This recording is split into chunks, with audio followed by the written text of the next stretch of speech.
একদিন প্রশিক্ষণের পর বার্সেলোনার লকার রুমে নেইমার আর মেসি ঝগড়ায় লিপ্ত। নেইমার হাসতে হাসতে, লিও তুমি বলো আমি তোমার চেয়ে স্টাইলে ভালো। মেসি চোখ কুঁচকে, স্টাইল?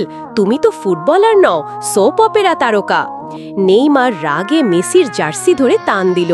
মেসিও নেইমারের হাত প্যাঁচিয়ে ফেললেন, কিন্তু হঠাৎ হ্যাপুস, দুজনে মাটিতে লুফিয়ে গেলেন। কুস্তি শুরু হয়ে গেল। সুয়ারেজ দুমড়ে এসে দেখে নেইমার মেসিকে হাফ নেলসন দিয়েছে, আর মেসি নেইমারের চুল ধরে টানছেন। সুয়ারেজ চিৎকার দিয়ে উঠল, আরে এটা ফুটবল ক্লাব নাকি WWE? ঠিক তখনই কোচ লুইস এনরিক ঘরে ঢুকেই হতভম্ব। তিনি বললেন, যেই হেরে গেল সে কালকের ম্যাচে পেনাল্টি নেবে। দুজনে সাথে সাথে ছেড়ে দিয়ে হাসতে শুরু করলো। নেইমার বলল, আচ্ছা ঠিক আছে লিও, তুমি বেস্ট।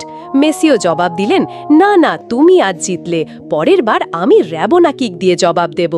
এদিকে সুয়ারেজ ভাবছে, এরা মারামারি করলো আর পেনাল্টি আমার মাথায়